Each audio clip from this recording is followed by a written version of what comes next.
Continuando con las características microscópicas del cerebelo, hablemos de las áreas funcionales. Estas áreas funcionales tienen relación, ya sabíamos, con las áreas anatómicas. Tenemos al vermis, al paravermis y a los hemisferios. Estas áreas funcionales se refieren a qué es lo que gobierna cada una. El vermis gobierna los movimientos axiales, el paravermis los músculos distales de las extremidades y los hemisferios permiten la planificación de movimientos secuenciales. Movimientos secuenciales, por ejemplo, cosas que ya hacemos de memoria, como por ejemplo escribir, ya no estamos pensando cómo escribir la A y la B, sino que escribimos de manera secuencial. Igual lavarnos los dientes, generalmente ya tenemos una técnica a estas alturas ya bien establecida y ya es un movimiento secuencial, ya no nos tenemos que pensar mucho en eso, para eso nos sirven los hemisferios, o por ejemplo caminar u otras cosas que también requieren el equilibrio, ¿no? Entonces, en este esquema estamos viendo em, estas partes que sería el vermis, el paravermis y los hemisferios. Por otro lado, también estas zonas tienen en su interior núcleos y esos núcleos en el vermis corresponden al núcleo fastigio. En el paravermis tenemos estos núcleos serían como intermedios y en los hemisferios tenemos por ejemplo, el núcleo dentado. Ajá. Por eso teníamos esa relación en otra de las diapositivas.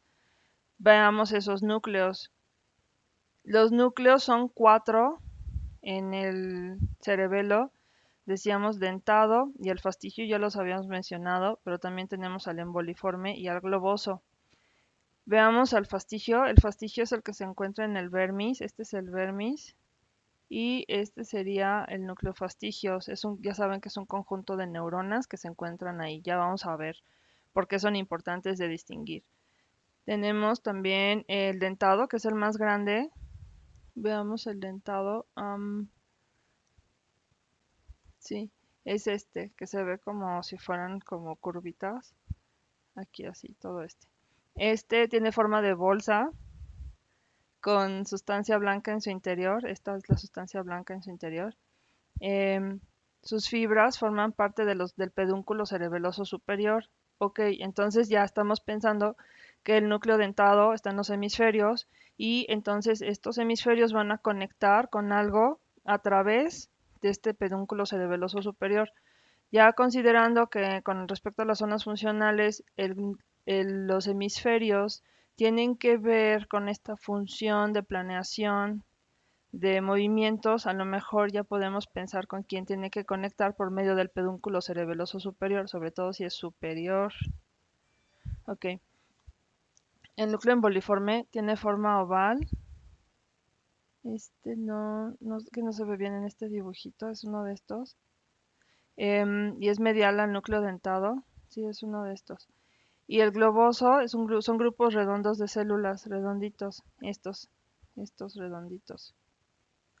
Y esos son mediales al núcleo emboliforme. Entonces yo creo que este es el emboliforme. Entonces de afuera para adentro vamos dentado, emboliforme, globoso y fastigio. El fastigio es el más central.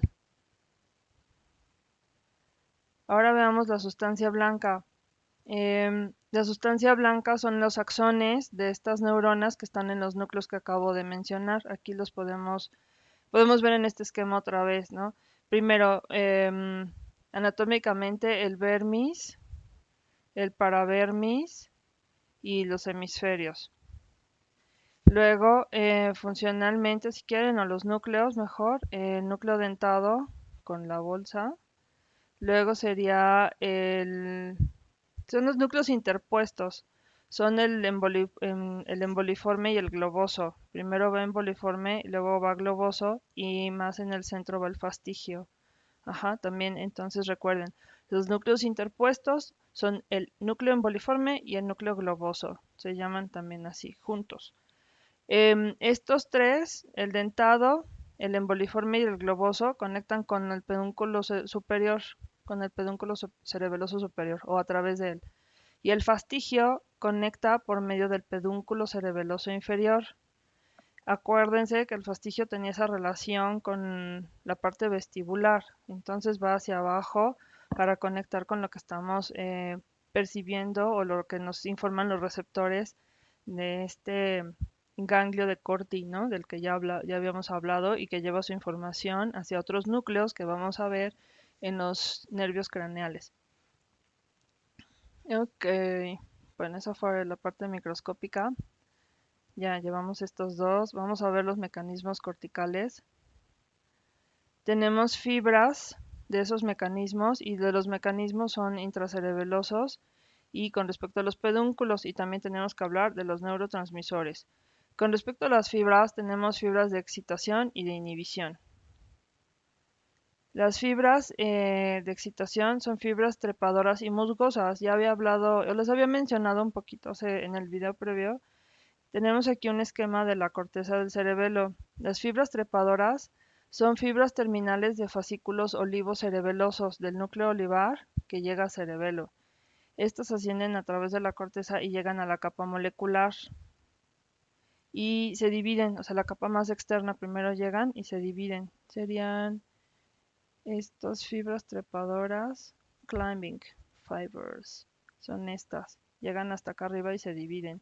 Y luego hacen sinapsis con las dendritas de las células de Purkinje. Ajá. Y también con las células estrelladas y las células en canasta, que son estas. Una célula de Purkinje hace sinapsis con una sola trepadora, pero una sola trepadora le hace caso a como hasta 10 Purkinjes. Por otro lado, tengo las fibras musgosas. Estas fibras son terminales de tractos aferentes cerebelosos y una célula musgosa, una fibra musgosa, que estarían Mosey fibers, son estas. Ajá, pueden conectar hasta miles de Purkinjes, les hablan a miles de Purkinjes. Lo más importante de esto es saber nada más cuáles son las fibras excitadoras, ¿no? Trepadoras y musgosas.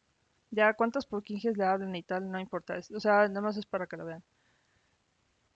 Y aquí lo vemos mucho mejor. Tenemos las fibras trepadoras como ascienden y se conectan con la de Purkinje, como que no tiene opción. Y la Mossy Fiber, la musgosa, igual asciende y de igual manera se conecta con las de Purkinje. Y las trepadoras dijimos que también puede hablarles a las de canasta y a las estrelladas. Ok, estas sería por la información que están recibiendo. Esa es excitación. Con respecto a inhibición, las células son de las células de la corteza del cerebelo, todas las demás son inhibidoras. Aquí tenemos, por ejemplo, estas células que vienen de los tractos de los núcleos olivares, que son las trepadoras y cómo hacen sinapsis. Sin embargo, aquí tengo otras células de la corteza del cerebelo, por ejemplo las Golgi, estas son inhibidoras. Ajá, ok. Bien, veamos estos mecanismos intracerebelosos. Los mecanismos intracerebelosos son las comunicaciones que existen entre el núcleo emboliforme o em, con la corteza o el globoso con la corteza o el fastigio con la corteza. Entonces, tenemos axones inhibidores de las células de Purkinje de la corteza suprayacente. Hagan de cuenta que este es el núcleo y aquí está la corteza, ¿no? Y de aquí viene la inhibición. Pero también vienen axones excitadores de fibras trepadoras y musgosas que van pasando por el camino de los núcleos. Ajá, entonces esos núcleos del cerebelo, el fastigio, emboliforme, globoso y dentado, reciben dos tipos de información: inhibidora de Purkinje, del cerebro como que se autoinhibe, y por parte de las fibras que van pasando de otros sitios, que son las trepadoras y musgosas, lo excitan. Y estos núcleos cerebelosos profundos a su vez van a enviar axones hacia el encéfalo y la médula espinal con esta información que han recibido a partir de Purkinje y de las otras fibras que están pasando. Los neurotransmisores son el glutamato, que es excitador, y la noradrenalina y la serotonina, que son modificadoras. Ajá. También sabemos que el GABA es un neurotransmisor que habitualmente es inhibidor, pero consideren que si inhibe la inhibición, al final es excitador. Se los digo porque también viene descrito en el libro así un poquito, ¿no? De repente dice como que es el glutamato es excitador, pero ¿cómo? Si se supone que inhibe. Sí, porque inhibe la inhibición. Ajá, entonces se convierte al final en excitador. Bien, veamos los pedúnculos. Decíamos que hay superior, medio e inferior. También reciben el nombre en latín de brachium conjuntivum, brachium pontis, y el otro no tiene su nombre. Son los cuerpos restiforme y yuxtarestiforme. El pedúnculo superior, decíamos que conecta con centros superiores, en este caso sería el mesencéfalo. El medio, brachium pontis, pues con el puente, y el inferior con la médula oblonga, ese baja, ¿no? Entonces aquí estamos viendo el superior con el mesencéfalo, que está acá arriba, el inferior con la médula oblonga, que está acá abajo, y el medio con el puente, que es el mismo nivel en el que estamos. Ujú. Ok.